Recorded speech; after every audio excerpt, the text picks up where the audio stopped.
vous chercher parce que sinon...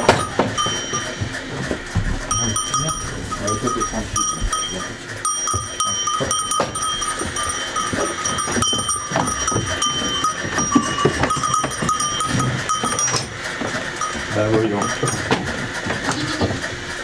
Allez. On y va. Allez. Bien sûr, ça va pas discuter. Allez.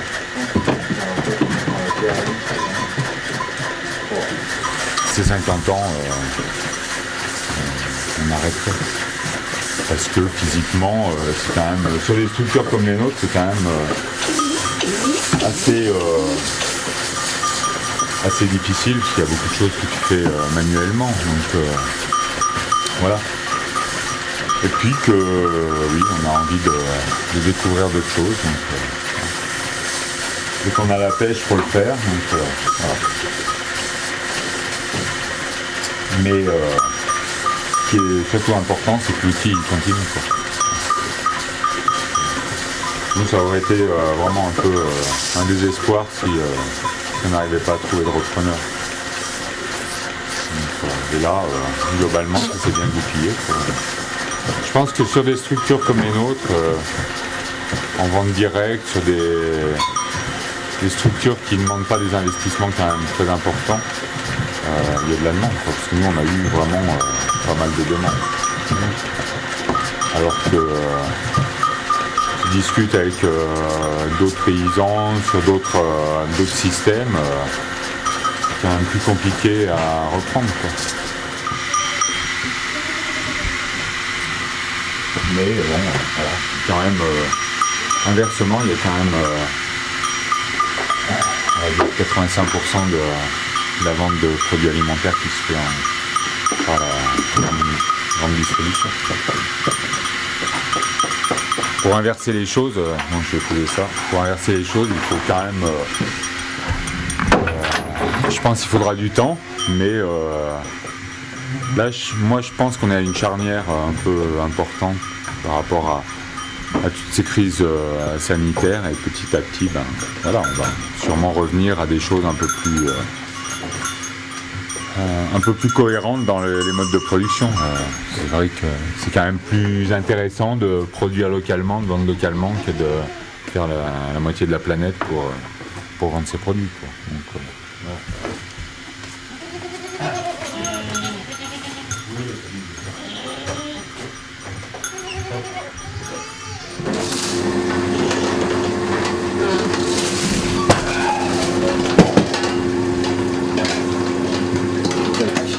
Soit la même activité, soit différemment, mais toujours en agriculture, ça c'est bien. Mettre de l'eau, ça c'est pas mal. Donc là, ce que tu vois là au niveau des tomes, c'est ce qu'on appelle un fromage de garde, donc c'est une pâte pressée. Donc c'est une des productions qu'on fait là sur l'exploitation. Assez rapidement, on s'est aperçu que on ne vendrait pas tout en lactique, ce que tu verras au-dessus, là-haut. Donc on s'est dit, il faut qu'on s'adapte à notre capacité de vente sur le secteur. Donc il se trouve que de juin à grosso modo fin septembre, il y a une grosse vente au niveau touristique et tout. Donc on s'est dit, un moyen de stocker du lait, c'est de faire un fromage de garde, quoi. Donc voilà, c'est un peu la spécificité de notre exploitation, de faire une tome de chèvre, parce qu'on est très peu à en faire. Donc voilà. Donc là, c'est l'atelier pour la pâte pressée. Bonjour, c'est le laitier. Pour les productions fantastiques et autres, ce dernier exemple en date est ce coffret DVD avec l'image. Hop là. Au premier film, voilà. De très très belles images d'archives, et puis en plus de qualité plastique, ce documentaire nous apprend que Béa Lugosi est en quelque sorte le Laurence Olivier. Je suis d'origine des Monts du Lyonnais, donc pas très loin d'ici, ça c'est Savoyen-sur-Coise. Alain est originaire de Grenoble.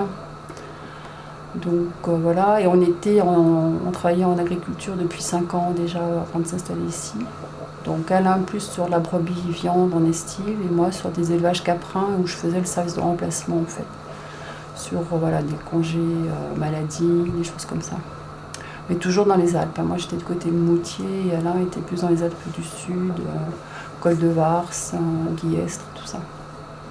Donc ici c'est le hasard et puis c'était chouette parce qu'on est tombé dans un moment où Valcivière, nous on est arrivé en 86, Laurent a dû arriver 5-6 ans après.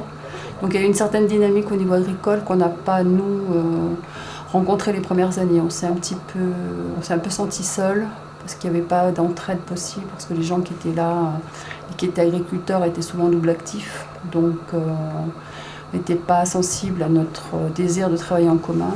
Donc ils étaient bons sur pratiquement la retraite, donc ils n'avaient pas du tout envie de s'impliquer avec nous. Donc on a été un peu seuls pendant quelques années.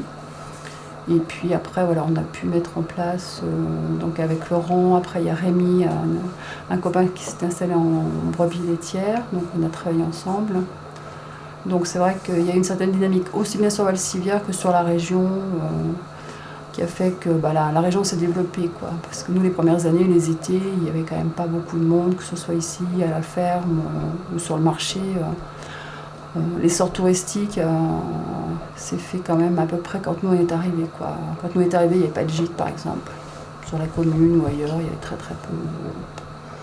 Là, c'est blindé, quoi. Il y a des gîtes partout, donc c'est bien, quoi. Mais il y a 25 ans, moi j'appelais Ambert la belle endormie, quoi. C'était le fond de vallée, après Clermont, personne connaissait Ambert à part la réputation de la fourme, mais bon, il n'y avait même plus de fourme, donc voilà, donc là je trouve que cette région s'est bien réveillée parce que sur des projets à taille humaine, que ce soit agricole, touristique, je trouve que les gens qui viennent ici passer des vacances sont toujours très contents, je trouve. Ils te disent toujours ouais mais c'est hyper sympa, les gens sont sympas, c'est pas trop cher, les gens sont à l'écoute, moi je trouve ça, c'est pratiquement tout le temps ce qu'on nous dit et je trouve que ça, il faut vraiment qu'on le garde, quoi.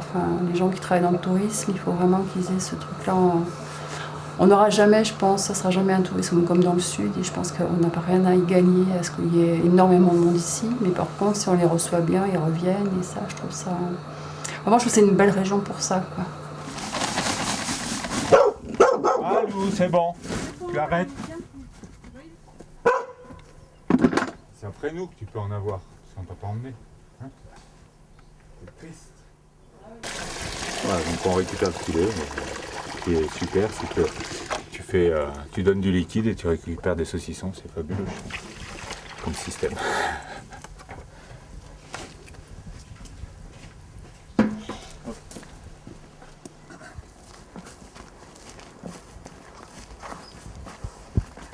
Allez Pépère, vous êtes où?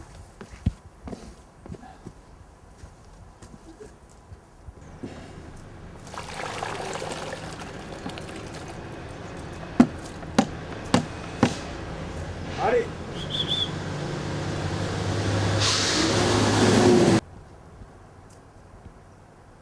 Cochon, allez.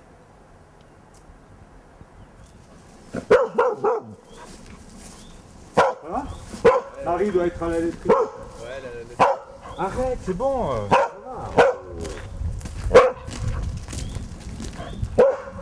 Vraiment le hasard qui a fait qu'on est arrivé en Auvergne. Moi, en 85, l'Auvergne, j'avais lu Astérix chez les Arvernes, mais je n'avais jamais mis les pieds en Auvergne. Jamais. Et je suis tombé amoureux de ce coin-là, quoi. C'est vraiment un lieu magnifique. J'ai fait un vrai. Allez les filles.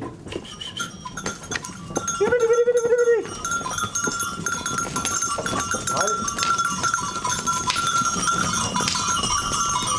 On a essayé plein de choses. On est allé à Nevers, on est allé à Vichy, on est allé à plein d'endroits. Et puis finalement, Ambert et Craponne-sur-Arzon sont les deux marchés qui ont bien fonctionné. Donc voilà.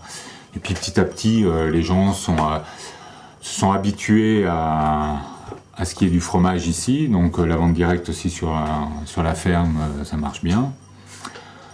Voilà, on a été connus. Et puis voilà, on arrive au bout de 25 ans à avoir un outil qui fonctionne bien, qui fait vivre une famille.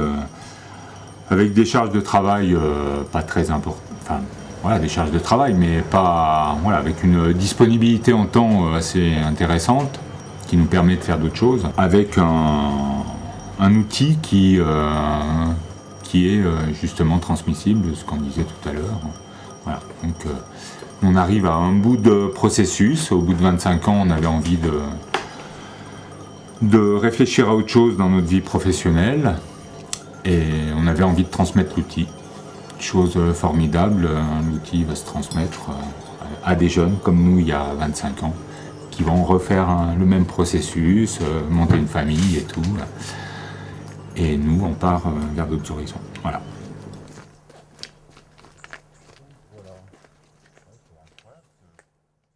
Oui, prendre le temps de vivre, mais bon, après, c'est pas qu'un mot, mais prendre du temps pour les autres et pour soi, voilà.